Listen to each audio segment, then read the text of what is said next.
Bonjour, bienvenue à tous dans ce webinaire sur l'e-facturation. Ce webinaire fait suite au premier webinaire de lundi qui était plus sur la théorie sur PayPal. Aujourd'hui, on va répondre à vos questions, on va revoir deux, trois petites choses. N'hésitez surtout pas à nous poser toutes les questions qui vous passent par la tête en ce qui concerne PayPal et l'e-facturation. On est là pour écouter, pour voir quels sont vos soucis avec l'e-facturation. Ce webinaire est organisé par le SNI et l'Umplip en collaboration avec l'Umplip et soutenu par la Wallonie. Aujourd'hui, on est donc sur un webinaire e-facturation. Euh, pour répondre à toutes vos questions, nous avons Éric Bertrand, le spécialiste de ce soir. Bonsoir, bonsoir Pauline. Bonsoir, j'espère que tu es en forme. On est parti pour une heure de questions-réponses. Et je propose de commencer tout de suite. Encore une fois, n'hésitez pas à vous présenter, à poser vos questions. Allez-y, hein, c'est aujourd'hui, c'est maintenant. Euh, Commençons par la base. Récapitulons un petit peu PayPal. PayPal, ça concerne qui? C'est pour qui PayPal? Donc, c'est la législation d'application depuis le 1er janvier 2026 donc, pour la transmission de factures électroniques donc, au format XML, donc UBL par le réseau PayPal. Et donc, c'est une obligation entre assujettis belges, même s'il s'agit d'une législation européenne qui sera transposée sur tous les pays de la CE pour le 31 du 12 2029. Il n'en reste que pour le moment l'obligation n'est d'application que pour les assujettis belges, qui doivent se transmettre des factures dans le cadre de l'assujettissement TVA.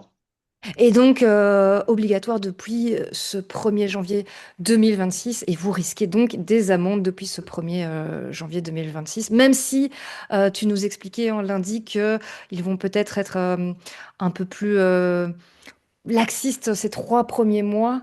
Mais il faut néanmoins s'inscrire et faire les démarches et commencer à s'y mettre concrètement sur PayPal. Oui, absolument. Donc, en fait, dans l'arrêté royal de mise en application qui a été publié le 8 juillet 2025, donc il a été transposé en fait les amendes en cas d'infraction pour la non-application de la transmission de factures au format UBL par PayPal pour les assujettis. Et donc le premier constat c'est 1 500 € d'amende, le deuxième 3 000. Le troisième, 5 000, et puis des sanctions encore complémentaires. Et donc, ces constats pour l'application de ces amendes doivent être espacés au moins de 3 mois. Bon, ici, il y a une publication officielle du SPF et de l'administration TVA qui ont été relayées sur le site d'e-facturation de Bossa, qui est je vais dire le service informatique et digital du SPF, qui indique que pour les 3 premiers mois, pour peu qu'on démontre qu'on ait entamé des démarches pour s'inscrire sur le réseau et se mettre en conformité, eh bien dans ce cas, l'administration ferait preuve de tolérance. De Donc tolérance, oui. voilà, donc il faut démontrer que voilà, on a entamé les démarches. Ne rien faire, c'est quand même s'exposer à d'éventuelles sanctions, quoi. Donc ça dépend évidemment à nouveau du fonctionnaire que vous avez en face de vous, quoi. Hmm. Et vu qu'on est sur un webinaire dédié plutôt aux professions libérales, est-ce que tu vois des exemptions pour les professions libérales, des cas particuliers, des cas où, voilà, où on devrait faire attention avec PayPal, où justement on pourrait se dire, ah ben là, je ne suis pas vraiment obligé d'utiliser PayPal. Mais il y a une exception dans le code, c'est l'article 44, donc ça concerne en fait les professions libérales à caractère médical. Et donc en fait, les prestations dites thérapeutiques sont exemptées en fait de l'usage de la facturation électronique entre assujettis TVA. Donc, typiquement, médecin, logopède, kiné, dans le cas de prestations, je dis bien thérapeutiques, donc qui sont réglementées dans le code TVA, à savoir que, par exemple, une prestation de formation n'est pas exempté. Il s'agit d'une prestation assujettie. Dans ce cas, il faut passer par la facturation électronique, par le réseau PayPal, quoi. Donc ça, je vous en renvoie évidemment vers des comptables qui pourront vous préciser quelles sont les prestations qui sont, je vais dire, protégées par l'article 44 et celles qui ne le sont pas. Cela étant, dans l'absolu, je vais dire que pour les professions libérales, c'est plus sympa de pouvoir au moins être présent sur le réseau pour être capable de Mhm. recevoir ces factures. On avait parlé de Dockel, hein, qui était vraiment bien pour ça, puisque c'est gratuit et totalement gratuit en réception. Et en plus, ils ont un caractère conservatoire des documents, puisqu'ils font de la gestion électronique documentaire, hein, donc ils sauvegardent les documents, comme ils le font d'ailleurs déjà pour, par exemple, des contrats bancaires ou d'autres éléments. C'est un acteur quand même connu sur le territoire belge. Et donc, voilà, pour les professions libérales, c'est certainement utile d'être présent sur cette plateforme, même si on est exempté par l'article 44. Donc même si on est exempté, même si on n'est pas soumis à l'obligation PayPal, c'est toujours utile de recevoir ces factures via le service PayPal. Donc juste la réception. Et là, il y a l'outil Dockel qui est gratuit, qui permet juste de recevoir vos factures via PayPal. Euh, Est-ce que je pense il y avait aussi pas mal de questions dans des webinaires précédents sur tout ce qui est auto-facturation, self-billing. Qu'est-ce que c'est et comment est-ce qu'on fait avec PayPal?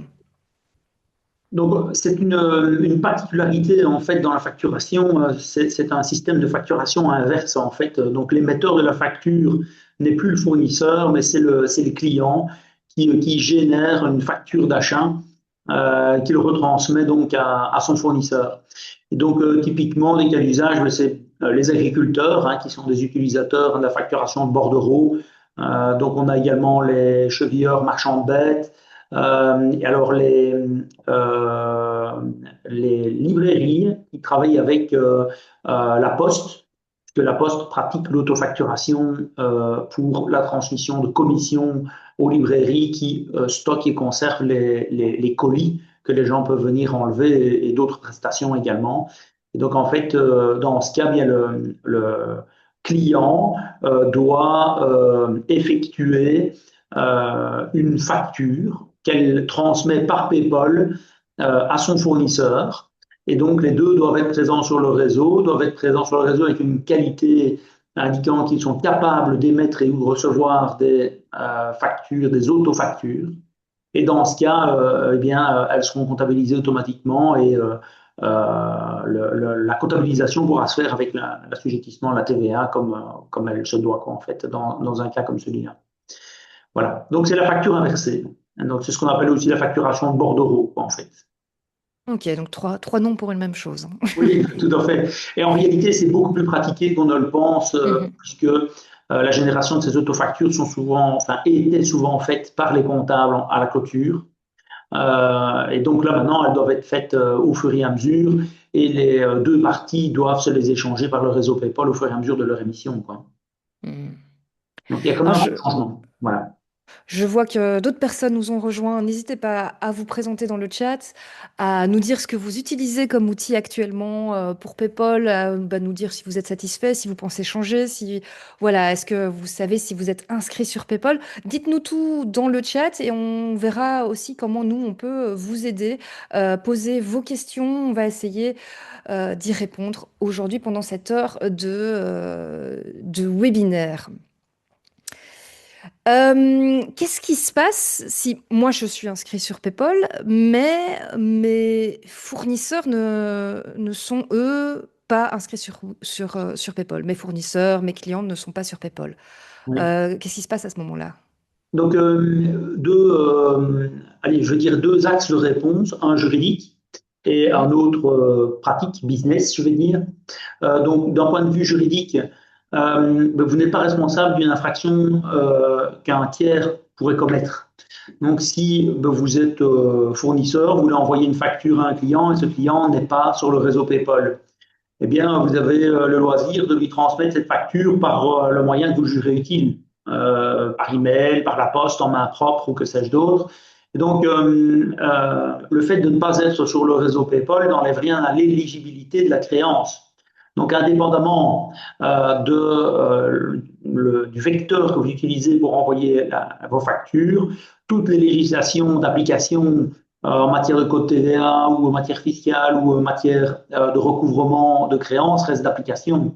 Donc, si à un moment donné vous avez livré du matériel ou des prestations de services à un tiers, la créance est éligible et le tiers est tenu de la régler dans les délais convenus.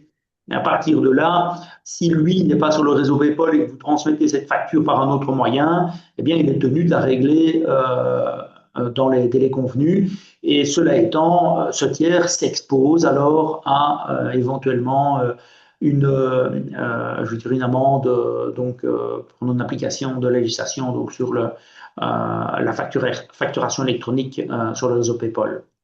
Donc ça, c'est vraiment le côté juridique. Maintenant, en pratique, bien évidemment, on risque de recevoir des factures de personnes qui auraient dû vous l'envoyer par le réseau PayPal parce qu'elles ne vous ont pas trouvé, parce que ça a posé des différents problèmes techniques. Eh bien, là, dans ce cas, il faut communiquer avec les gens, en fait. Il faut communiquer avec ses clients, communiquer avec ses fournisseurs en disant, attention, voilà mon identifiant PayPal, n'hésite pas à me retransmettre la facture correctement et ça permettra de se mettre en ordre. Donc, je pense que c'est la bonne communication qui fait que ça peut bien fonctionner. Et on voit fleurir dans les signatures de mail, notamment dans les boîtes mail comptabilité, les boîtes mail de gestion financière, ce genre de choses-là, les identifiants PayPal qui sont en signature, de sorte, à bien signaler à ses interlocuteurs qu'on est présent sur le réseau et en plus de faciliter la recherche de cet identifiant pour pouvoir l'encoder correctement dans ses fiches clients, quoi, en fait. Donc, on a beaucoup de logiciels, mais les fiches clients ne sont pas à jour. Parfois, il faut aller sélectionner une petite liste pour dire, ouais, voilà, je sais bien un client PayPal, ou parfois d'autres, il faut aller indiquer identifiant PayPal. Enfin, voilà, chaque logiciel a sa méthode. Mais donc voilà, c'est là où parfois ça peut poser des petits soucis et c'est clair qu'on est dans une période transitoire. Hein. Pour Et donc, enchaîner, au final, il y a deux mondes qui vont coexister pendant certainement très longtemps. Envoyer des factures via PayPal et aussi toujours envoyer, comme avant, une facture par email, via PDF, par la poste, via papier. Et on peut toujours le faire, c'est toujours valable. Et puis même pour certains, on va pas envoyer une facture PayPal à un client en B2C qui n'a pas PayPal. Donc ça reste oui, absolument. le- le- la Hein. personne lambda n'est pas inscrite sur PayPal. Ce ne sont Voilà. que les entreprises, effectivement.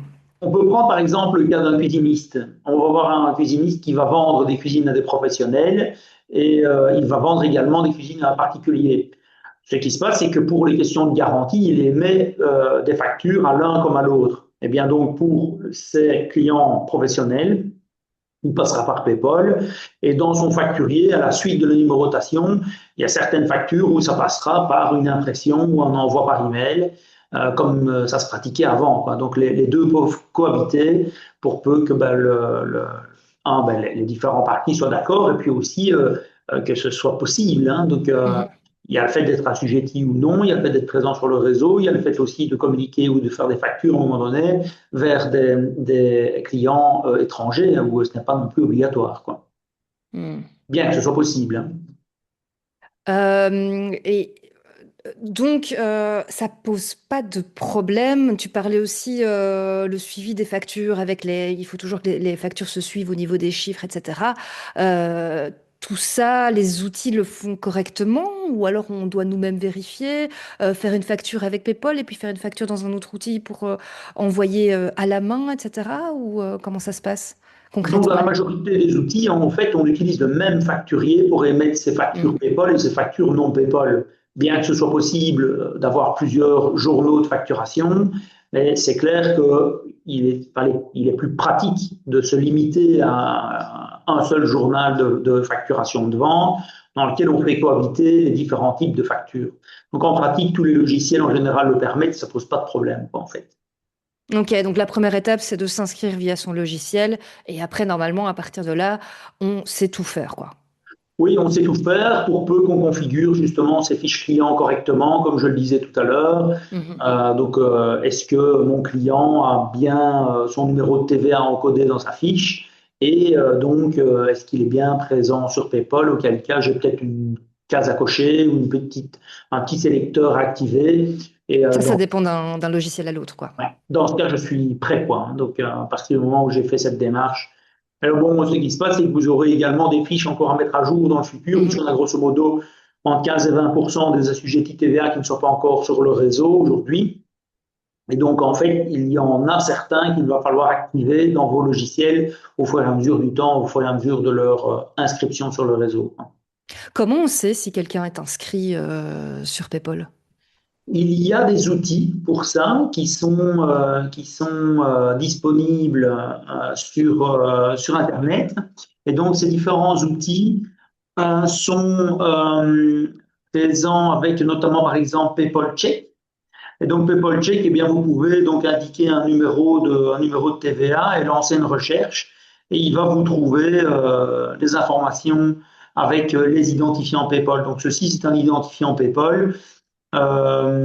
Et alors, vous avez PayPal Directory qui permet de faire ça. Il y a encore un troisième outil, c'est Elger, mais ça, c'est réservé à des informaticiens et techniciens plus pointus. Mais donc, on voit ici que cette assujetti TVA, donc c'est une des sociétés de notre groupe, est bien enregistrée comme point d'accès chez Codabox. Et l'identifiant PayPal primaire, c'est 0208, qui est le préfixe des assujettis TVA belges, deux points, le numéro d'entreprise. Donc pour les Belges, c'est facile, et entre Belges, c'est très facile évidemment de se retrouver. Mais si on n'est pas assujetti à la TVA, ça peut varier. Et si on est un organisme tiers ou si on est un assujetti ou même une entreprise d'un autre pays, ces préfixes, ça change. Donc quand vous faites de l'international, c'est pour ça que c'est intéressant parfois de mettre cet identifiant en signature de mail, quoi, en fait. Donc on peut aussi, via cet outil, trouver notre identifiant. Ben, finalement, il est assez simple. Si on est belge, c'est donc le préfixe et puis son numéro Oui. de TVA, quoi. Et puis, Et là, ça, on peut faire une recherche via notre numéro de TVA et on peut faire via une le numéro de recherche TVA, via autre ici, chose. via le nom aussi de l'entreprise. Mais donc, Mhm. c'est intéressant pour voir aussi si vous êtes correctement onboardé, si donc vous êtes correctement enregistré sur le réseau PayPal. Et vous avez la possibilité aussi d'avoir des informations complémentaires sur le type d'onboarding. On parlait tout à l'heure de l'autofacture. Donc, eh bien, on sait voir aussi avec ces outils si on est bien onboardé pour l'envoi des factures, la réception de notes de crédit et, par exemple, faire de l'autofacturation en plus, quoi. J'avais expliqué lundi qu'en fait, PayPal, oui, c'est l'échange de factures, mais le réseau PayPal permet l'échange de bien d'autres documents de gestion commerciale, comme des bons de commande, des offres, des bons de livraison. Et donc, la qualité en fait des inscrits sur le réseau PayPal va évoluer en fonction des fonctionnalités qui vont être disponibles et adoptées de plus en plus pour l'échange de documents commerciaux entre entreprises. Donc, finalement, ce n'est que le début, hein. On est au tout début de PayPal et bientôt toute l'Europe sera conquise par PayPal. Tu parlais aussi d'international et on a vu en lundi que c'était PayPal, c'était européen. Donc PayPal va aussi être adopté par les autres pays et par les autres assujettis TVA des autres pays. Qu'en est-il aujourd'hui si je facture à un fournisseur, à un client est-ce qu'on peut passer par PayPal si on n'est pas assujetti en Belgique? Alors, on peut s'échanger des documents sur le réseau PayPal pour peu qu'on soit inscrit. Donc, Mhm. l'obligation, c'est pour les assujettis TVA belges. Maintenant, je vais dire n'importe qui peut s'inscrire sur le réseau PayPal. Donc, en fait, on a des points d'accès qui sont disponibles partout dans le monde. Donc, bien sûr, dans tous les pays d'Europe, mais également aux États-Unis, au Canada, enfin, tous les pays occidentaux. Et donc, vous avez des entrepreneurs, par exemple au Canada, qui sont présents et qui permettent de faire l'échange de factures électroniques avec des Belges. Et donc, j'ai eu des cas donc, de clients qui avaient des fournisseurs canadiens depuis un moment et qui étaient présents sur le réseau PayPal, alors que les Belges ne l'étaient pas. Et donc, ils leur ont transmis leur identifiant et ont pu arrêter de s'envoyer des emails. Et c'est très important en fait pour les internationaux parce que ça garantit une sécurité d'échange des documents, quoi, en fait, hein. J'ai eu ce matin un appel téléphonique d'un client, encore avec une boîte mail Skynet qui a été piratée, et Mhm. encore une facture falsifiée avec des montants et des numéros de compte en banque qui ont été modifiés pour détourner de l'argent. Donc ça, c'est encore, voilà, je citais. Ça se fait encore, quoi. Oui, oui, oui, ça a Très encore d'actualité. lieu, alors qu'on est maintenant après le 1er janvier, et donc des gens voilà, auraient dû s'échanger des factures par le réseau PayPal, ils ne l'ont pas fait, et là on a encore eu ce cas-là ce matin, quoi. Donc le 5 février, donc plus d'un mois après l'adoption obligatoire, et ma réponse a été assez cinglante, si je peux m'exprimer ainsi, en disant, mais pourquoi est-ce que vous envoyez ces factures par une boîte Proximus alors que vous devez faire ça par PayPal? En plus, les deux sont inscrits sur le réseau, hein. Donc l'émetteur et le récepteur, c'est vraiment juste eux qui n'ont pas été sélectionnés dans leur fiche client et activés pour que l'envoi se fasse correctement, quoi. Donc on a une discordance entre le nombre d'enregistrés sur le réseau et le taux de factures réellement envoyées. Donc, hein, on est près de 85% d'adoption en termes de nombre d'assujettis enregistrés sur le réseau, mais on est probablement peut-être qu'à 50%, peut-être un peu plus, peut-être un peu moins, c'est très difficile à estimer. En fait, et les chiffres ne sont pas clairs à ce sujet, mais on n'envoie pas toutes les factures qui devraient passer par le réseau PayPal à l'heure actuelle, quoi. Ça, c'est vraiment un gros challenge pour l'année 2026, que les entrepreneurs utilisent correctement le réseau, quoi. Donc, la plupart sont inscrits sur PayPal, mais ils n'ont pas encore le réflexe. C'est ça, Les logiciels ne sont entre pas guillemets. faits, ou Mm. les fiches clients n'ont pas été mises correctement à jour, ou les gens n'ont pas les bons réflexes. Voilà, de multiples raisons, des problèmes techniques parfois. Donc, voilà, il y a probablement beaucoup de bonnes raisons à cela, mais disons que ça fait des challenges à relever voilà, pour arriver à exploiter pleinement le réseau et finalement se faciliter la vie en réalité, hein, et éviter ce genre de petits drames où on voit de l'argent être détourné. C'est toujours malheureux, évidemment. Ouais, effectivement. N'hésitez pas à poser vos questions, à exposer aussi votre cas particulier. Aujourd'hui, on va rentrer dans vos cas particuliers. Donc, si vous le souhaitez, n'hésitez pas à nous écrire dans la partie chat pour nous expliquer quel est votre cas et quelles sont vos questions. Et dites-nous, hein, dites-nous ce que vous utilisez comme outil actuellement et vers quoi vous avez envie d'aller ou si vous restez sur ce même outil. J'attends vos réponses dans le chat. Euh, je me rappelle aussi, lundi, on avait parlé des factures XML. Comment on sait si, quand on fait une facture, elle va être entre guillemets, conforme, valide pour le réseau PayPal? Comment vérifier qu'il n'y ait pas d'erreur? Alors, pour cela, il existe des outils. Mhm. Donc, en fait, ces outils permettent, donc ici, c'est sur PayPal Check à nouveau. On peut déposer en fait un fichier XML ici, et le logiciel ici va nous donner donc une explication de la conformité de la facture. Alors, évidemment, ici, c'est un petit peu technique puisqu'on doit prendre XML, le déposer, il faut être capable de lire le contenu, mais disons que si on voit des grands messages d'erreur, on peut se poser des questions. Donc, avant tout, ce qui compte, c'est de vérifier en fait le contenu de sa facture et déjà de faire une vérification standard sur est-ce que ma facture est bien conforme à ce que j'attends. Et donc, ici, j'ai pris un exemple de Proximus. Donc c'est souvent un peu long, un Proximus, et on remarque régulièrement chez ce fournisseur une discordance entre le contenu du fichier XML et l'image de ce fichier XML qui est mis à disposition à l'intérieur du fichier au format PDF. C'est fou ça, un si gros fournisseur, enfin Proximus, c'est pas rien quoi. Et donc il y a Voilà. des Alors, erreurs entre le PDF et le fichier original XML fourni sur PayPal. on ne va pas parler d'erreur, on va parler de discordance. De disque, pardon. Ah oui, il faut parler de Je, discordance parce que je m'excuse. vous allez comprendre, je ne sais pas jusqu'à quel point ce n'est pas fait exprès. Donc, je vais parcourir cette facture. Et donc, en fait, avec un donc, de nos systèmes, on génère donc avec l'XML l'image produite par Proximus, hein, on la reconnaît, hein, donc celle-ci, c'est vraiment extrait de l'XML, hein, c'est des pièces jointes, donc ben voilà, on reconnaît typiquement tous les mouvements qui ont lieu, et à la fin, en fait, avec nos outils, on génère une annexe. Dans cette annexe, en fait, on extrait le contenu de l'XML, mais le contenu formel. Donc, on n'est plus sur l'annexe image PDF, on est sur le contenu comptable, donc les éléments opposables aux tiers qui font ce qu'est l'XML, qui doivent être comptabilisés dans la comptabilité. Et donc, on retrouve tous les éléments de facturation avec les totaux qui sont conformes, mais par contre, il y a une série d'informations complémentaires qui ne sont visibles que dans l'XML.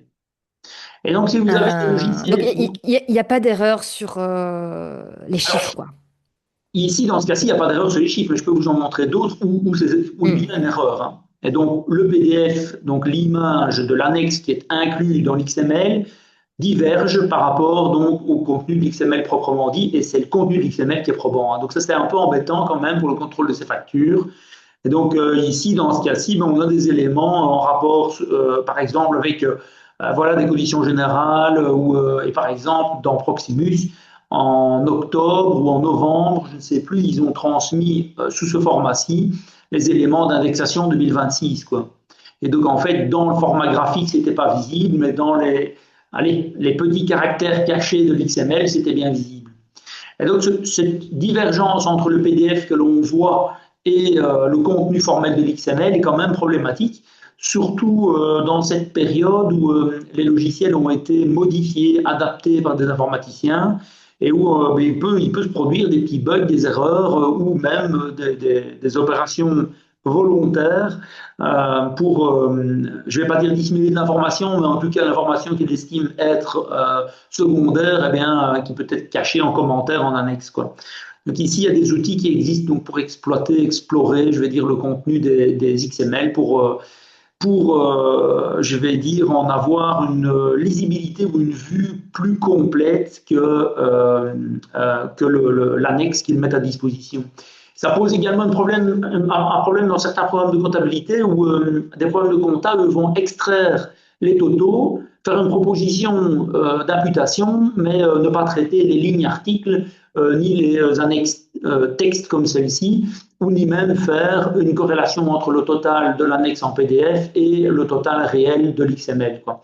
Et là, on a eu quelques surprises. On a eu un cas assez important où on n'a eu qu'un comme ça quand même, et il y avait une divergence de 15 000 euros. Évidemment, ça, on s'en rend compte quand c'est des montants pareils, mais ce sont des choses qui peuvent arriver, quoi. Ça peut se produire, quoi. Ah oui, 15 000 euros, c'est Oui. pas... Bon, les gens le voient, hein, quand c'est 15 000 en général, voilà. Mais on peut avoir régulièrement des divergences et par exemple des erreurs sur le total de la TVA qui est confondu avec le total général, quoi, hein. On a eu des cas comme ceux-là avec des factures intracommunautaires où c'était pas fait correctement, quoi, évidemment, hein. Donc il faut quand même surveiller ces factures, quoi. Petite question ici, je vois dans le chat sur quelqu'un qui est passé d'un programme qu'il avait choisi en janvier vers une autre plateforme et se demandait s'il y avait des conséquences informatiques ou d'autres conséquences de ce changement de plateforme. Alors, disons que ce qu'il faut quand même vérifier, c'est de s'assurer que vous êtes quand même euh, bien présent sur le réseau. Alors, je m'explique. Ce qui peut arriver, c'est que vous, excusez-moi, j'ai préparé une présentation supplémentaire d'un élément de connexion. Et donc, quand vous changez d'outil, il faut au préalable vous désinscrire du réseau avec l'ancien outil Ok. pour pouvoir, dans un second temps, vous réinscrire avec le nouveau. Donc, je rappelle que c'est toujours le logiciel que vous allez utiliser pour comment faire vos factures qui va vous connecter au réseau. Et donc, si vous décidez de changer d'outil, c'est également cet outil qui va vous permettre de vous déconnecter, de vous sortir du réseau pour pouvoir vous remettre sur le réseau, sur le nouvel outil, quoi, en fait. Donc, c'est Donc ça. la première chose à faire attention, c'est bien de se déconnecter du précédent outil de PayPal. de se désenregistrer de PayPal, désenregistrer pour se hein, réenregistrer avec son nouvel nouvel outil. outil. Voilà, ça c'est la procédure voilà, standard, c'est comme ça que ça doit se passer. Alors évidemment, on peut avoir des problèmes, hein, donc il peut se produire par exemple la disparition inopinée d'un fournisseur de service, on n'a pas encore eu le cas, mais on pourrait imaginer que ça puisse arriver. Dans ce cas-là, eh bien, si on ne sait pas avec le logiciel qu'on a utilisé appuyer sur le bouton désenregistrement, hein, donc tous les logiciels qui ont donc une intégration à PayPal doivent être capables de faire un enregistrement, d'envoyer recevoir des factures et de se désenregistrer. Et aussi d'être capable de mettre à jour ces informations sur le réseau PayPal. Donc en fait, quand on s'enregistre sur le réseau PayPal, on doit indiquer toutes ses coordonnées, indiquer également ses numéros de compte en banque. Et un numéro de compte en banque, ça peut changer. Et donc à un moment donné, donc, vous devez être capable de, grâce toujours à ce logiciel, être dans la possibilité de faire une mise à jour des informations. Donc, c'est toutes ces plateformes de logiciels qui sont PayPal compliant, donc qui sont compatibles avec PayPal, doivent être capables de faire toutes ces fonctionnalités, donc de faire le désenregistrement aussi pour pouvoir refaire ensuite l'enregistrement sur le nouvel outil, quoi. Et tu allais rajouter quelque chose. Donc, une fois qu'on est désenregistré, il suffit de se réenregistrer et alors on a un nouveau identifiant. Non, non, en fait, votre identifiant, donc 0208, deux points numéro de TVA, est à nouveau Identique. disponible et personne d'autre ne sait vous le prendre. On ne sait pas prendre un numéro avec un identifiant, un numéro de TVA d'un tiers, si bien que quand vous vous réenregistrez, eh bien, le même numéro vous est réattribué, quoi, en fait. Et on pourrait avoir plusieurs inscriptions sur PayPal? Oui. Oui. Alors, une seule inscription par numéro de TVA Mhm. en réception. Donc, en réception. Par contre, en envoi, on peut en avoir autant qu'on veut. Je m'explique. Vous avez un e-commerce, vous avez un comptoir de vente, vous faites de la facturation en B2B, vous avez voilà, un deuxième logiciel de commercialisation d'un produit quelconque. Eh bien, ça peut vous faire quatre ou cinq moyens, quatre ou cinq logiciels différents qui pourront être enregistrés sur le réseau PayPal uniquement en envoi dans ce cas-là. Par contre, en Ok. réception, vous n'aurez qu'une seule plateforme de réception, donc vous aurez un seul enregistrement en réception. Alors, Donc, réception, un seul enregistrement. Pour envoyer des factures, comme on pourrait utiliser plusieurs outils, on peut être enregistré plusieurs fois sur PayPal pour l'envoi de factures, mais toujours avec le même identifiant. c'est-à-dire que pour l'envoi, l'identifiant en fait est bien entendu présent dans le fichier XML et la connexion en fait faite par le logiciel, voilà, nécessite quand même l'identifiant, enfin l'identification de l'émetteur. Donc c'est toujours avec le 0208 2 points numéro de TVA par exemple, qui sera identifié non seulement pour la réception mais également pour l'envoi sur ces différentes plateformes, quoi. Donc oui. Et je reviens, voilà, on se réenregistre sur une autre plateforme, ça risque de ne pas fonctionner pour la réception des factures alors. Si Oui, jamais on ne ce s'est qui est le pas danger. Dans l'hypothèse où on ne déconnecté. se désenregistre pas correctement, vos factures risquent de toujours être déviées vers l'ancienne plateforme. Alors typiquement, vous pourriez avoir un fournisseur de services qui disparaît, mais vous pourriez aussi avoir un arrêt, par exemple, de paiement, hein. Vous arrêtez de payer une plateforme web Et et on n'y a plus accès, et du coup, il n'y a c'est plus plus accès, cliquer mais sur la ce. Ouais. réception continue à fonctionner. Vos factures arrivent toujours sur l'ancienne plateforme et vous ne savez pas aller vous désenregistrer, quoi. Alors bon, imaginons qu'il y ait même un conflit commercial entre un entrepreneur et un fournisseur de services d'une plateforme web PayPal.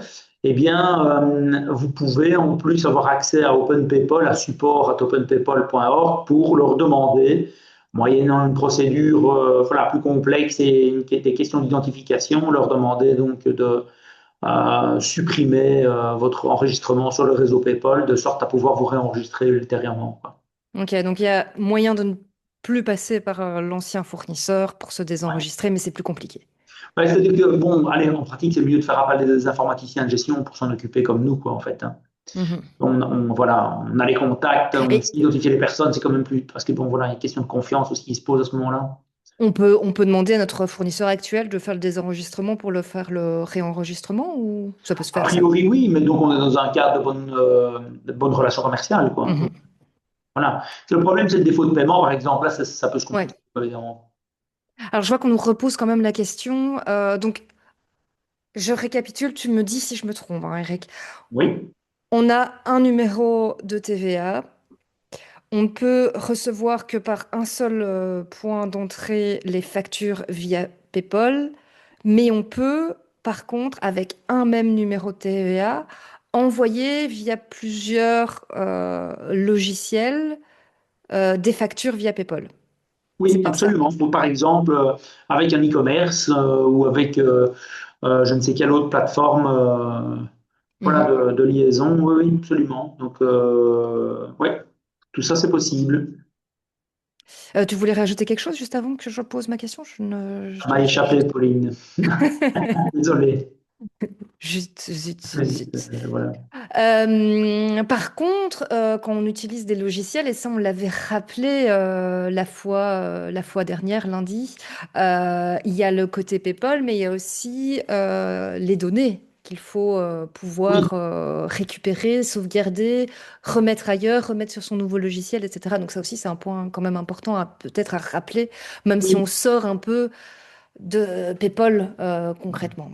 oui, oui, tout à fait. Donc, bon, comme on disait, donc c'est les fichiers XML, les factures originales opposables au tiers.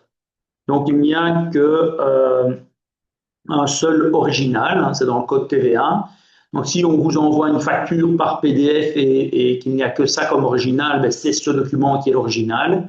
Par contre, si on vous l'envoie par PayPal, eh bien, ça devient la facture originale. Donc, ça signifie aussi que en cas de contrôle TVA, c'est ce XML, ce fichier XML ou ces fichiers XML que vous devez restituer à première demande à un fonctionnaire en charge, par exemple, d'un contrôle TVA. Donc, ça signifie que, à travers cela, vous avez un devoir de conservation Mhm. qui est de minimum 7 ans et qui peut aller jusqu'à la durée de l'amortissement du bien que vous avez acquis. Donc, si vous avez acheté un bâtiment qui est amorti 20 ans, eh bien, les factures d'investissement autour de ce bâtiment bien, devront être conservées 20 ans, à savoir l'original devrait être conservé donc 20 ans, donc l'XML, hein, le fichier XML.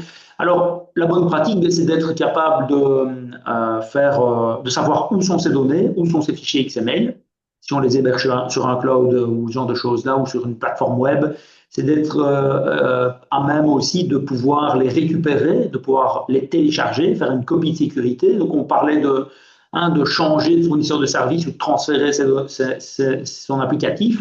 Donc non seulement il faut désenregistrer du réseau PayPal, mais en plus il faut télécharger, récupérer donc ces factures originales pour les conserver, voilà, sur un ordinateur, sur un cloud, sur un backup quelconque, envoyer une copie à son comptable, que sais-je d'autre. Mais voilà, la question de la conservation est un problème, parce qu'en termes informatiques, je vais dire 7 ans, c'est très très long. Et alors, si on est bien amorti en 20 ans pour du digital, c'est une éternité, quoi. Mhm. Donc, il faut prendre des précautions.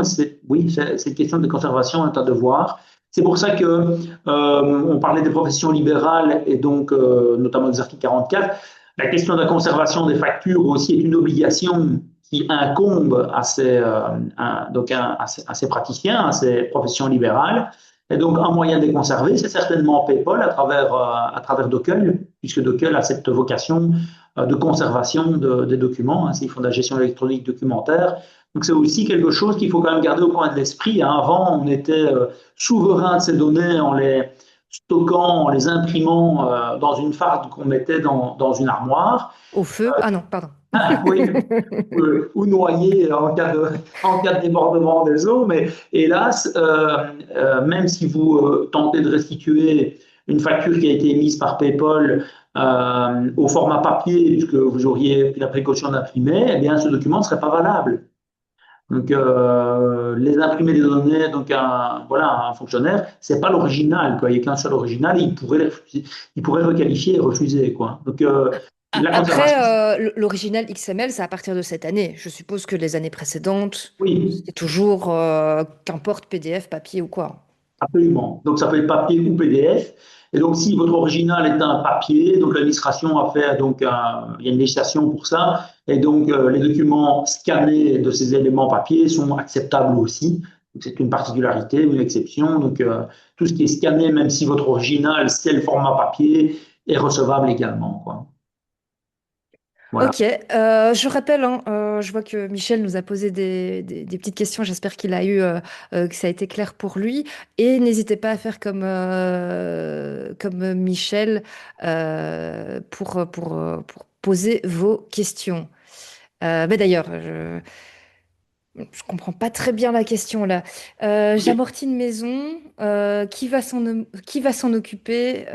Donc 30 ans d'amortissement, 30 ans à garder, Conservation de de documents. En fait, conservation de documents. voilà, on prend le cas de, voilà, d'une maison. Il faut déjà qu'elle fasse l'objet que des factures. Euh, bon, l'acquisition d'une maison, il y a un acte notarié, il n'y a pas de TVA proprement dit dessus. C'est l'acte notarié qui fait foi, et s'il devait y en avoir. Donc, voilà. Par contre, il peut y avoir des factures, par exemple, pour une construction d'une nouvelle maison, avec de la TVA. Et donc, ces factures, si c'est pour un bien professionnel, s'il y a une déduction TVA et si vous faites donc de l'acquisition avec le numéro de TVA sur ces factures, dans ce cas, vous devez les transférer par PayPal et les conserver pendant la durée d'amortissement, effectivement. C'est la nouvelle législation à ce sujet. Mais il faut que voilà, l'acquisition soit faite sur le numéro de TVA, sur l'assujettissement TVA. Donc si on est en personne physique, on peut faire l'acquisition de produits euh, en tant que personne physique non assujettie. J'achète quelque chose, je vais faire mes courses alimentaires et moi, Éric Bertrand, je dis voilà, je suis en personne physique, mais je ne veux pas prendre de facture alimentaire avec le numéro de TVA. Et puis, j'ai mon deuxième caddie, et dans mon deuxième caddie, je fais l'achat d'eau, de soft que je veux mettre au bureau pour recevoir des clients. Et dans ce cas-là, je demande une facture, et dans ce cas-là, elle devra m'arriver par le numéro de TVA que j'aurai en personne physique, et cette facture devient assujettie. Mais c'est la même chose pour un bâtiment. Si vous faites l'acquisition d'un bâtiment à titre personnel, mais qui n'est pas assujetti à la TVA, eh bien, dans ce cas, vous n'êtes pas dans cette nécessité de conservation. Tandis que si vous passez par la partie professionnelle, donc vous demandez des factures par le numéro de TVA et par le réseau PayPal, dans ce cas, la question de la conservation et d'application, en fait. Voilà. À discuter avec les comptables aussi, c'est du plus comptable, hein. Donc voilà. Donc il faut toujours aussi, on termine par il faut faire appel à son comptable, évidemment. Oui, Euh, on a pas mal parlé des outils aussi lundi, mais je me dis que ce serait pas mal d'en reparler oui. maintenant. Et prenons, du coup, comme c'est un webinaire spécial profession libérale, prenons le cas d'un petit cabinet. Comment on identifie déjà un outil adapté pour un petit cabinet? Et après, je poserai une autre question complémentaire. Donc pour un cabinet comptable, bon, bien Un petit souvent, cabinet, profession libérale, comptable, peut-être voilà, un comptable profession. indépendant, voilà, Oui. voilà. Ben, les grands logiciels, voilà, s'imposent, hein. Donc on parle donc de Winbooks, Bob, Horus, Octopus et d'autres, quoi. Mhm. Mais bon, les trois premiers occupent plus de 60% de parts de marché, et ils ont l'avantage pour les bureaux comptables d'être très interfacés avec un tas de plateformes et un tas d'outils qui leur permettent de faciliter, d'exploiter plus rapidement, plus efficacement les données, et donc tant vis-à-vis de l'administration que vis-à-vis des clients aussi, hein, avec les plateformes clients, ce genre de choses-là. Donc pour le bureau comptable, il faut se référer à des valeurs sûres, en fait, hein, des outils stables, fiables, voilà, qui ont fait leurs preuves, quoi. Mais là, voilà, il faut se tourner vers des informaticiens de gestion comme nous, hein. Donc voilà, il faut nous appeler, nous demander, nous expliquer votre cas d'usage en disant voilà, on a autant de clients, notre clientèle est de tel type. Donc voilà, on a des outils complémentaires à mettre sur des programmes de comptabilité parfois existants. Donc on s'est interfacé, interconnecté des logiciels de compta de gestion avec des plateformes web qui permettent de faire des échanges vers des applicatifs métiers spécialisés aussi pour des cas d'usage spécifiques, quoi. Donc voilà, là il faut mettre les mains dans le cambouis pour voilà, extraire la bonne solution. Donc là, c'est le cas d'un comptable. Et si on est plutôt dans le cas d'un cabinet, mais je veux dire thérapeutique. OK? Donc, si on est typiquement sur un cas d'un bureau où on a un comptable, le point de départ, c'est pour un bureau de taille moyenne, c'est de se dire, mais tiens, est-ce que je vais encore devoir faire des échanges de fichiers à travers des plateformes? Est-ce que je vais devoir encore faire des copier-coller? Est-ce qu'on risque encore de perdre des documents ou de faire des doublons? Donc, la meilleure solution, c'est d'utiliser un outil compatible, intégré avec votre comptable. Donc, voilà. Alors, si on me dit, oui, mais non, on fait toute la compta chez nous, là, il faut voir ce qui est utilisé déjà maintenant. Euh, Si c'est des comptables simples, en personne physique, ou pas d'amortissement, pas de, voilà, pas d'activité de transformation, ce genre de choses-là, mais on a déjà parlé de Accountable, hein, qui est déjà une solution d'entrée qui est très sympa. Maintenant, si on est un peu plus chevronné et qu'on a un peu plus de mouvements pointus, ben, on a des programmes de comptabilité version entreprise pour les logiciels dont on a parlé, donc Bob, Winbooks, Horus, Octopus et d'autres. Là, il y a donc ces solutions, et on a par exemple WinAuditor, on en parlait encore ce matin, donc des clients qui ont utilisé ça pendant plusieurs années.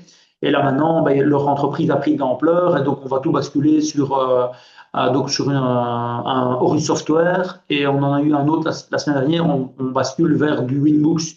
Et donc en fait, ce logiciel a bien fonctionné, a été très adapté pendant de nombreuses années, mais maintenant, c'est deux cas d'entreprise qui ont pris de l'ampleur et donc on est repassé vers un des gros logiciels standards de Hmm. comptabilité bien connus et qui assure aussi allez, une pérennité en termes de traitement de la comptabilité. Jusqu'à un moment donné, on peut éventuellement changer de comptable. Si on a un programme de comptabilité un peu exotique, eh bien, ça va poser des problèmes. Tandis que si on a un programme standard, on a plus de portabilité de cette comptabilité d'un cabinet à un autre. Hein. Donc, cette question est Hmm. quand même importante aussi, quoi.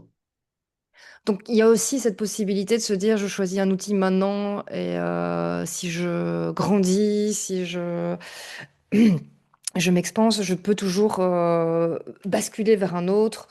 C'est toujours possible. Et là, il faut plutôt faire appel à un informaticien de gestion. Oui, voilà, c'est le moment où il faut quand même poser les bonnes questions. Donc, comme je le disais lundi, hein, on quadrille tout le territoire avec des distributeurs de différents gros logiciels et en même temps, dans nos manches, on a toute une série d'applicatifs spécialisés pour différents types de métiers, pour différents types de cas. Il ne faut pas hésiter à venir vers nous. À ce moment-là, vous guider et vous assister. On nous demande dans le chat, Nathalie, d'inscrire les noms divers des logiciels. Donc j'ai commencé, hein, tu disais Winbooks, Horus, Books, Bob, Horus, j'ai parlé Bob. d'Octopus, oui, Bob Software, ouais. Ok. Tu disais quoi Euh, d'autre? donc Octopus, Winauditor. Alors, mais chez nous, on a PayPal Center avec GecoWeb Facturation aussi. Ça, c'est pas mal aussi. GecoWeb, ça s'écrit comment ça? Je vais te montrer. Voilà. Donc, c'est G-E-C-O-W-E-B. Et en fait, cet outil, ce qui est sympa, c'est que tout à l'heure, je montrais le contenu des factures. Et donc, voilà, ici, on a une facture. Et alors, à la suite, on a le contrôle qui est disponible avec toutes les annexes et tous les éléments, entre guillemets, cachés de la facture, quoi. Et donc, c'est assez visuel, c'est assez sympa comme outil d'échange. Et il y a une intégration vers Bob, vers Horus, vers différents applicatifs fiduciaires. Donc, ça, c'est aussi une solution qu'on Ah oui, utilise. et ça peut-être que pour le commun des mortels qui ne sont pas comptables, il y a souvent un nom pour la partie logicielle vers le comptable et un nom Oui, différent. c'est Moi, je me ça. suis un peu perdue des fois dans les webinaires. Je dis, ah, mais en fait, OK. c'est le même outil. Donc, Euh, Winbooks, ça va avec Winbooks Connect et Winbooks on Web. Bob, ça va avec Bob Demat et Kite. Et Horus Software, ça va avec Falco. Il y a, voilà. Et ici, GKWeb Facturation, ici, celui-ci, il est compatible avec les trois. Ok. Voilà. Donc, Avec Falco Kite Connect, c'est ça? ouais, donc avec Horus, Bob et Winbooks, quoi, en fait. Donc, Et donc là, on est sur la partie logicielle et dans les plutôt les web apps, il y a Accountable, il y a Docker, mais plus pour que la réception. oui. OK. Ici, par exemple, ici Euh, pour GecoWeb, c'est que du web, hein, ceci. Donc, on est ok. vraiment sur de là. Ce qu'il y a, c'est que dedans, on a une partie point de vente, une partie facturation, il y a de la gestion de prestations. Donc, tu vois, c'est déjà un petit peu différent comme type Hmm. d'applicatif. On est du secteur appliqué.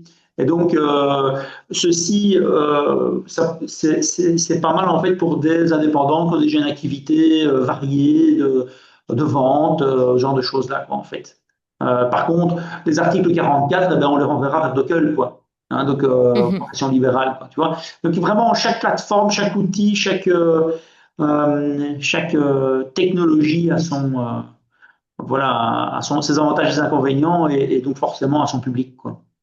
Et dans ce que tu m'avais parlé, de ce que tu nous avais parlé, il y avait aussi Bilit, Oui, absolument. Bilit, Bill to Box. donc Bilit, BI2LIT. Voilà, donc une belle solution aussi. Build to Box, même chose aussi, hein, donc une belle solution avec une commercialisation intéressante. Donc c'est sur la plateforme web pour des applicatifs à usage de facturation simple, de prestation de services, ce genre de choses. Là, c'est très très bien, quoi. Mais donc là, on n'aura pas de gestion de stock, par exemple.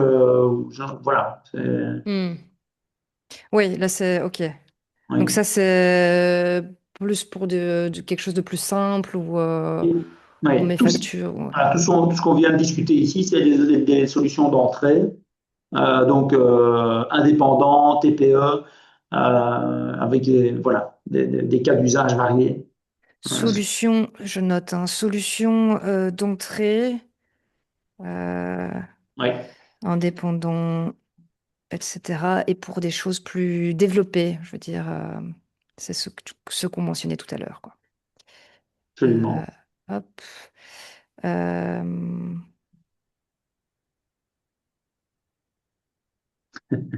voilà. Sacrebleu, nous ne sommes pas ingénieurs en informatique, nous sommes comptables et c'est déjà bien. Euh, je vais faire une petite parenthèse sur cette remarque, parce que c'est quelque chose que j'ai rencontré, euh, je vais dire, tout au long de ma carrière. C'est plus de 35 ans hein, que je fais de l'informatique et de l'informatique de gestion et de comptabilité. Hein. Donc, je me suis toujours occupé de PME, d'entreprises belges, de très petites et de très grosses, vraiment, voilà. Et je voyais passer énormément donc, de comptables et d'entrepreneurs de tous bords. Et je vais dire, il y a 5-10 ans, dire à un prestataire informatique, de toute façon, je n'y connais rien à l'informatique et je veux rien y connaître en tant que professionnel, eh bien, c'était acceptable et on faisait comme ça, c'est un petit peu comme le garagiste. On disait, bon, voilà, c'est normal qu'on ne sache pas faire une vidange. Eh bien, ça, c'est plus vrai, en fait. Ça a changé. Ça a changé parce que le législateur l'exige et la société l'exige, en fait. Aujourd'hui, on doit être capable, c'est une obligation, de s'assurer du lieu de stockage de ces données. On doit savoir où sont ces données. Ces données, c'est notamment ces XML.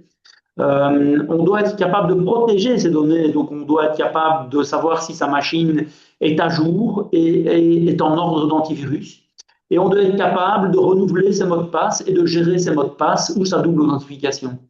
Tout ce que je viens de citer, ces quatre compétences, en fait, sont indispensables en tant que professionnel aujourd'hui qui utilisent de l'informatique. Donc, je sais que ça peut paraître difficile, et donc tu avais parlé du webinaire hein, que vous avez donné avec le SNI à ce sujet pour les bases, en fait. Eh Mhm. bien, ces bases, voilà, il faut les maîtriser aujourd'hui, sous peine d'être victime de la fracture numérique, donc d'être dépassé par ce qui vous attend. Hein. J'avais abordé toutes les nouveautés, tout ce qui nous attend devant nous, notamment avec l'intelligence artificielle qui va voir sa force décuplée grâce à la standardisation de la facturation électronique notamment. Et donc, c'est clair que si on ne sait pas protéger son environnement, on se verra très vite dépassé par l'évolution des technologies et les risques que cela implique en termes de protection des données, quoi. Donc, voilà, protégez-vous et maîtrisez vos outils. Du coup, par rapport à ça, j'ai remis le lien vers la chaîne YouTube du SNI et la partie sur la cybersécurité.